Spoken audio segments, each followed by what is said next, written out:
So here we have the Nissan Qashqai N connector on a 16 plate. I'm going to start off by showing you around the outside of the car, and then we'll hop in and run through some controls on the inside. But from the outside you can see that it's a 5-door car with alloy wheels and tinted windows. Let's start off inside the boot and then work our way around the rest of the car from there. So as we approach the boot, you'll see we've got reversing sensors, plenty of boot space as well, along with that 60/40 split folding rear seat. And then the boot space can be further increased by lifting, and if you wish to, removing either or both of these two tray sections. Okay, so we're just going to work our way back round to the front of the car, and then we'll hop in and run through some controls on the inside. But now that we've done a full circle of it, you can see it's in excellent condition the whole way round. Just briefly before we climb in, I think it's well worth seeing the interior from this exterior point of view. There's plenty to run through on the dashboard, so let's hop in and we'll do that right now. Okay, so now that we're inside the car, we're going to start with the dials. On the left-hand side, we have the rev counter, and on the right-hand side, the speedometer and fuel gauge. In the middle, you can see the total miles for this car, which are 29,427. The information that's displayed above that, which is currently a digital readout for the speedometer, can be changed using buttons on the steering wheel. There are various different menus available, as you can see. Back eventually around to the beginning again. If we back out to the steering wheel, the buttons I was using just a moment ago are these ones on the left.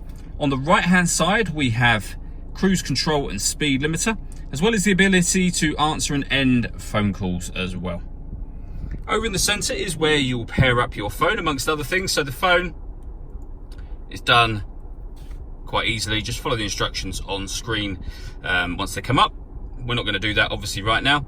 When it comes to music in this car, firstly with the radio, you've got FM, AM and DAB radio all available to you. If you want to listen to your own music, you can do that via the CD player, the auxiliary or USB inputs. You can also stream music wirelessly via Bluetooth audio as well. So once you pair up your phone, not only can you make and receive phone calls, but you'll be able to listen to your music. On top of that, this car's got satellite navigation. There's a full video showing how that is accessed and worked on our Facebook page and on our website. And we have a 360 parking camera. So if I pop the car into reverse, you'll see on the right hand side we have the reverse camera image with guidelines showing you what direction the car is headed in relation to the image you see on the screen.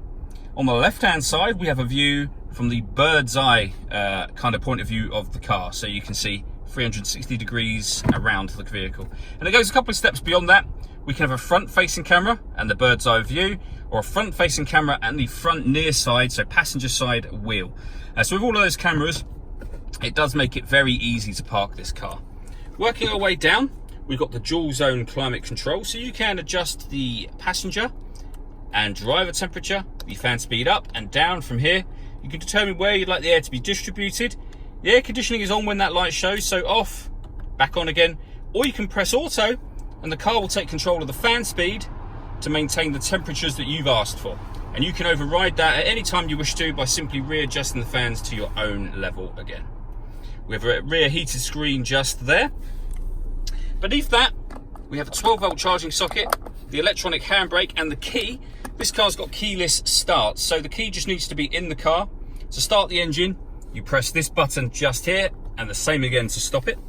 We then have a 6-speed manual gearbox, and inside the central armrest, a 12-volt charging socket, as well as the auxiliary and USB inputs.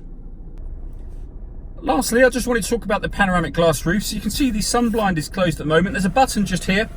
Give that one push and that will open all the way to the back of the rear seats. This is a fixed piece of glass, but as you can see, it does let in a huge amount of extra light. All that leaves me to say is thank you for taking the time to watch this video. If you'd like to come and see the car in person and have a test drive, please feel free to call any of our MJA sites. We'd love to hear from you soon.